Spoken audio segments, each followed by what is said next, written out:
AITA for causing my sister-in-law to be disowned by her entire family after she tried to ruin my wedding because she wanted her best friend to marry my husband? My 28F sister-in-law Amelia, 26F, has basically been disowned by the entire family after she tried to sabotage my wedding day, and now she's playing victim and blaming me for everything. The drama just keeps escalating, and I'm honestly exhausted but also kind of fascinated by how someone can be this petty and manipulative. I've been with my now husband Andy, 28M, for 4 years, and we just got married last week, yeah. I work as a physical therapist at a sports clinic, and Andy's in software development. We met through mutual friends at a brewery trivia night. I was absolute garbage at the sports questions ironically, but Andy swooped in and saved our team. We clicked immediately, that comfortable, easy kind of connection where conversation just flows. 3 months in, I knew he was someone special, especially when he drove 2 hours in a snowstorm just to bring me soup when I had the flu. Anyway, since day one, his sister Amelia has made it abundantly clear that she despises me. Not because of anything I did, she literally decided to hate me before we even met. Why? Because I'm not her best friend Emma, 26F. See, Emma and Amelia have been joined at the hip since middle school. They were those girls who had matching everything and finished each other's sentences, cute at 12, kind of weird at 26. I think they bonded because no one else could tolerate their personalities, to be honest. They've got this mean girl energy that makes you feel like you're back in high school whenever you're around them. Emma dated Andy on and off during college. From what Andy has told me, their relationship was basically a train wreck that he kept getting guilted into trying again. He broke things off permanently a few months before graduation because he wanted to focus on his career and, well, they just weren't compatible. Like at all. He's very methodical and calm, loves documentaries and reading, while Emma is all about drama and social media and can't sit still for 5 minutes without checking her phone.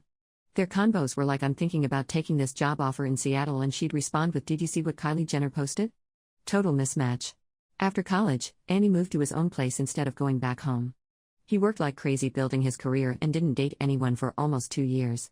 Emma apparently took this as a sign that he was waiting for her or something equally delusional. According to Andy, she'd text him constantly with random stuff trying to start conversations, and he'd just respond with basic politeness before going silent again. But in her mind, they were in some romantic movie where he'd eventually realize she was the one. Then Andy started dating again, and Emma apparently had a complete meltdown. Amelia went ballistic on Andy for leading Emma, and even though he'd made it crystal clear they were done years ago. Amelia kept insisting that Emma was perfect for him, completely ignoring what Andy actually wanted. It was like she was trying to arrange a marriage for him or something. Andy and I met at that trivia night I mentioned. I spilled beer on his shoe, he made a dad joke about it, and somehow we ended up talking until the bar closed. Our first date was at this tiny hole-in-the-wall ramen place that's now our spot. We still go there for dinner every Tuesday. It's nothing fancy, just plastic chairs and amazing food, but it's where we first realized we had something special. I have a small apartment downtown with my rescue dog Ziggy, a one-eyed Boston Terrier with serious attachment issues. He follows me everywhere, even to the bathroom. Andy moved in after about a year, and it's been chaotic but perfect. Our place has these ridiculous thin walls where you can hear the neighbors sneeze, and the shower randomly switches from hot to cold, but it's home. A few months after we started dating, Andy introduced me to his family. His parents were lovely from the start. His mom makes these incredible cinnamon rolls that I've gained at least 5 pounds from, and his dad has this dry sense of humor that kills me. But Amelia? That first meeting was awkward. She spent the entire dinner either ignoring me completely or giving me these looks like I'd just kicked a puppy in front of her. When I talk about my job, she'd interrupt with some random story about Emma. Oh, Emma works with athletes too. Remember that time she met that famous football player, Andy? The passive-aggressive vibes were off the charts. After we left, I asked Andy what her problem was, and he explained the whole Emma situation. I decided then and there that I wasn't going to waste energy trying to win Amelia over. Life's too short for that nonsense. I've met Emma several times over the years too. She's just as bad as Amelia, always making these little comments like Andy always loved my lasagna or that's not really Andy's style about things I'd get him. She'd constantly bring up inside jokes from their relationship or stare daggers at me whenever I'd touch him. Real mature, right? For 4 years, Andy and I just ignored their childish behavior. We'd see them at family gatherings and just do the polite minimum. I'd bring a good book on my Kindle to distract myself when they started their antics, and Andy and I developed this signal, tucking his ear, when one of us needed rescue from a conversation with them. When Andy proposed, at that same ramen place, with a ring hidden in a fortune cookie, it was the happiest moment of my life. We decided on a smaller wedding at this gorgeous boutique hotel with a garden. I found the perfect dress, vintage-inspired lace with a sweetheart neckline that made me feel like a princess. Everyone was thrilled for us, except Amelia, of course. She was the only person who didn't congratulate us. Not even a fake "I'm happy for you" text. Nothing. We had long discussions about whether to invite her to the wedding, and honestly, I was leaning toward no. Why invite someone who clearly didn't support us? But Andy's parents pleaded with us to include her. She's just being immature, they said. Please don't create a family rift. They've always treated Amelia like this precious princess who can do no wrong, which explains a lot about her personality, honestly. She's the baby of the family and has been spoiled rotten her entire life. So we sent her an invitation, fully expecting her to decline out of solidarity with Emma. But shock of all shocks, she accepted. She even sent us this message saying she was finally coming around to accepting me in the family because she needed to think about her family too. The message mentioned Emma about 15 times, so it wasn't exactly heartwarming, but Andy and I thought maybe she was finally growing up. His parents were ecstatic, thinking their precious family unit was healing. If only we knew what was coming. Fast forward to our wedding day. I'm in the hotel suite with my bridesmaids, my mom, my future mother-in-law, and yes, Amelia.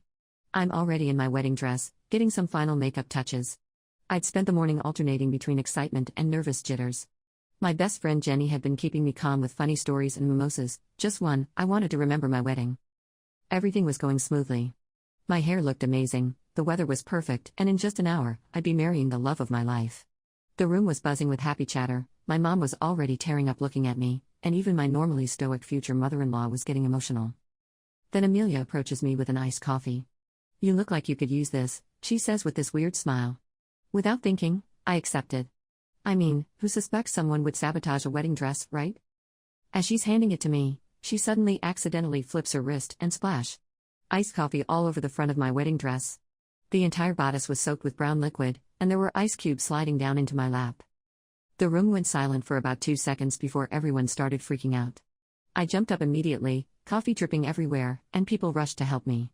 Through my shock, I caught Amelia's expression, this little smirk she couldn't quite hide behind her hand as she started with a fake "Oh my God, I'm so sorry." Something in me just snapped. I started screaming at her. Like, full-on, unhinged bride meltdown.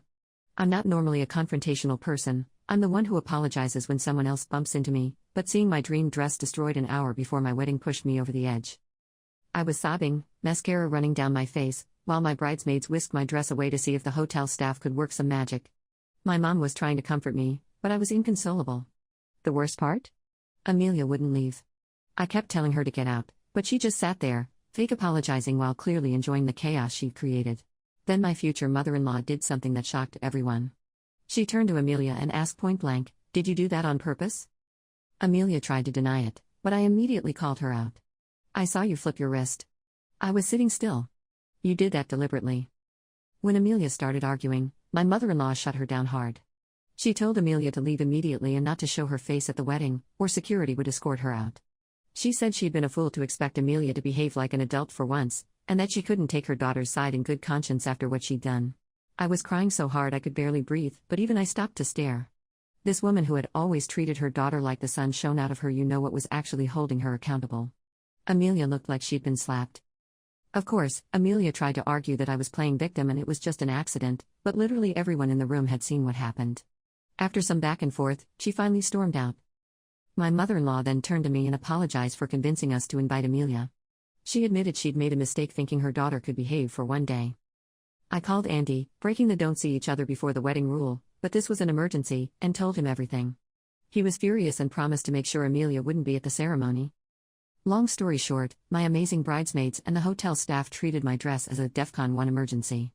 They somehow managed to clean and steam it in record time. The ceremony started 45 minutes late, but my dress looked perfect, and there wasn't a trace of coffee on it. I had to get my makeup completely redone because of all the crying, but by the time I walked down the aisle, you'd never know there had been a crisis. The rest of the wedding was absolutely magical. Andy looked so handsome in his suit. Our first dance to our song, that obscure indie track that was playing when we met, was perfect, and the food was incredible.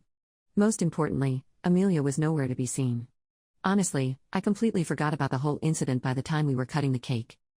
After dinner, my in-laws came to apologize again and told us they were cutting Amelia off until she sincerely apologized to both of us. They've stayed true to their word, they haven't spoken to her since the wedding. Here's where it gets even crazier.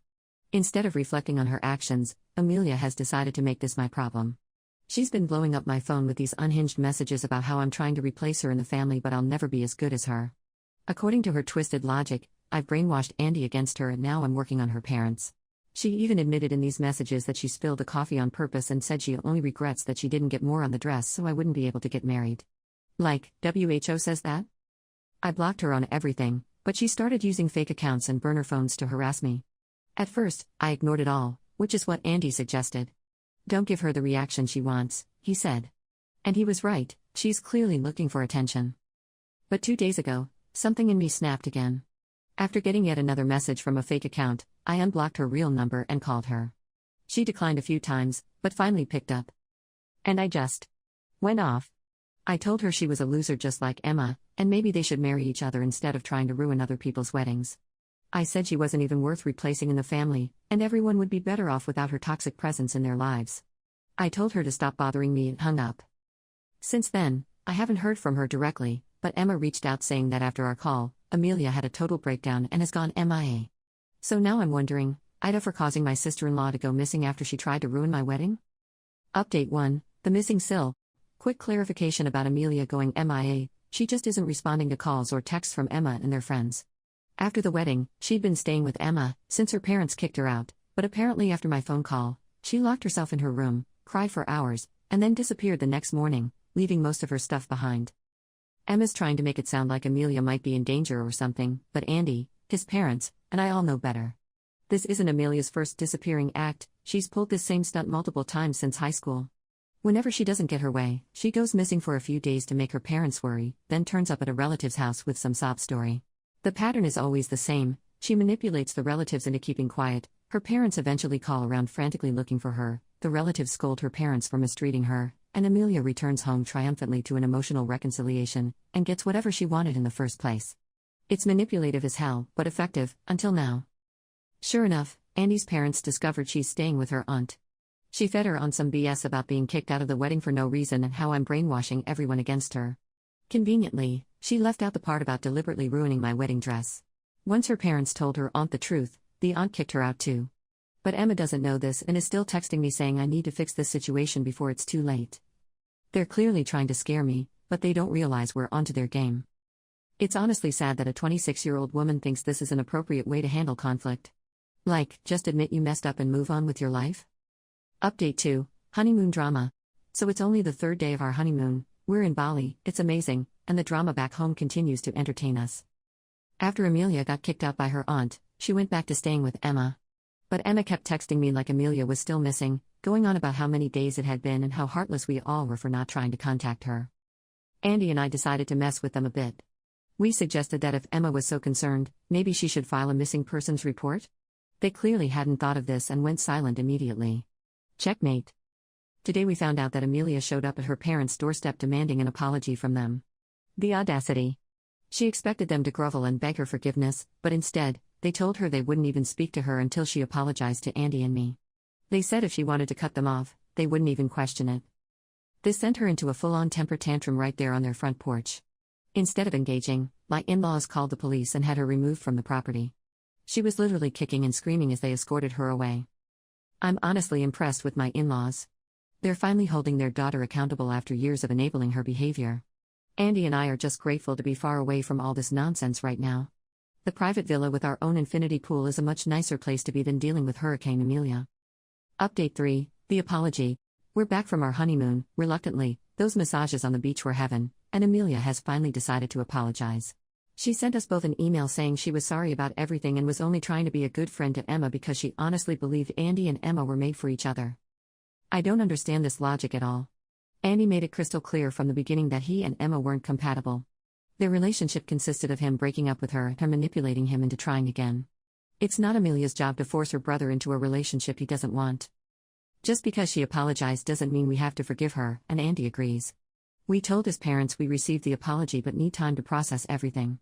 They completely understand and said they're also maintaining their distance from Amelia. Honestly, I don't even care if she meant the apology or just wants her parents to stop being mad at her. The damage is done, and it's going to take a long time for us to make peace with her, if ever. If she genuinely wants forgiveness, she needs to prove she's actually sorry with actions, not just words. But if she doesn't want a relationship with us in the future? That's fine too. Andy and I are happy together, and that's all that matters. We're focusing on our life together now and leaving the family drama behind. Ziggy's certainly happy to have us home, He didn't stop licking Andy's face for a solid 5 minutes when we walked in the door. We're unpacking, settling back into our routine, and enjoying married life in our little apartment with thin walls and temperamental plumbing. It's not perfect, but it's ours, and there's no coffee throwing SIL in sight. So Reddit, what do you think? Was I wrong to go off on her like that? Should I attempt to reconcile for the sake of family harmony? Or is this a play stupid games, win stupid prizes situation?